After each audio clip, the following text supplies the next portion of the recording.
Chapter 20. Before the flood, there was water on the surrounding layer of the sky, for on the second day of creation, Elohim made an expansion around the earth, and upon this expansion there was indeed a separation between the waters beneath it, that is, the oceans, and the waters above it. For from ancient times there was a surface of water in the sky, shimmering in the light of the sun, which covered the whole surface of the earth. Because of this, there were fruits and seeds in abundance everywhere, for behold, a dew rose from the ground every day, and watered all the plants, and there were no deserts, but all the land was productive. Nevertheless, after the flood occurred, behold, the whole surface of the earth underwent a drastic change, for behold, all the springs of the vast water of depth were broken, and the floodgates of the heavens were opened, and even the lofty hills were covered, all that were under all the heavens. As soon as the waters of the flood descended, behold, Elohim commanded Noah to awaken all the animals one last time, for Elohim had made them sleep according to the time it was necessary to sleep, yea, for a long period of time, until he woke them up for the third and last time, slowly, one at a time, so that from there they would spread to the ends of the earth, and spread the seeds they carried within themselves to germinate the earth again,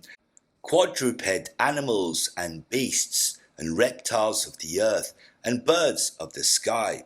Yea, everyone, no matter the species, from small to great, all the animals that had hitherto been fed with all kinds of seeds and fruit, since Elohim had decreed to the descendants of Noah the command to feed on all that grows upon the face of the earth, and also for the animals not to die of hunger, since the earth would no longer deliver its fruit in abundance as it had happened before the deluge. And so, as before Elohim gave us the vegetables and their seeds, now Elohim was saying that all living things can be food for both men and animals, for there was nothing on the surface of the ground to feed them. And Elohim blessed all living beings, that they might be fruitful and replenish the earth, every man according to his kind. It was then given that after releasing the beasts, that Elohim commanded Noah to gather and sprinkle on the flat roof of the ark all the seeds which he had stocked up upon the command of God, to be planted again after the flood.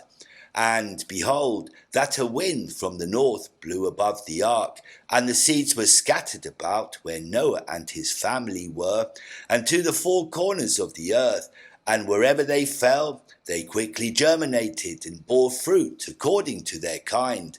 Among the sons of Noah were the descendants of Japheth, Tarshish, Kittim, and Dodanim, who began to use the knowledge of Japheth in the building of the ark to build great fishing vessels, and from these came the first inhabitants of the islands that spread themselves over their territories, and though they all spoke the same language, every new place inhabited developed their own customs of speech according to their families and according to their nations. Then, after the flood, and the destruction of all the ungodly people in the world of mankind, Noah and his descendants were to rebuild the new earth, which would be pure in the sight of God, for all the earth had passed away by a baptism, for the purpose of representing a new creation in the sight of the heavens. It was thus that true worship was restored again by Noah and the other 7 survivors of the flood at the beginning of the time they left the ark as a symbol of deliverance. For offering sacrifices to Yahweh under Noah's leadership, he built an altar to Elohim and took some of all the pure animals and all the pure flying creatures that were among them. And he made burnt offerings on the altar in praise and thanks to Elohim for his act of salvation in regard to the sons of men and all the animals he selected to exist on the inhabited earth. But the adversary of God Even Satan, the devil, was still lurking in order to distill his spirit in the sons of Noah, as he had in the beginning with the descendants of Adam and Eve. And it came to pass that Satan found in the young Nimrod, the son of Cush, descending from Ham, the same rebellious disposition that he had found in Cain for his ancestor Noah. After Nimrod heard from his father the account in which his grandfather discovered the nakedness of Noah, and that he became drunken, behold, this caused him repugnance for his grandfather. Satan therefore begins to interact in his sentiments and to develop in Nimrod, howbeit he was still a boy, the desire to overlap the blessing of Noah upon his descendant Shem, that it would be through him and his seed that the future descendant would come, through the genealogy of the righteous descendants of Adam to Abram, who Elohim later took from among the people of Ur of the Chaldees to strengthen their covenant with the righteous sons of Adam, to begin with Seth, Enosh, Canaan, Mahalalel, Yared, Enoch, Methuselah, Lamech, Noah, Shem, Arphaxad, Salah, Eber, Peleg, Ru, Serug, Nahor, Terah, and Abram. Therefore, Nimrod would be outside the presidency of the priesthood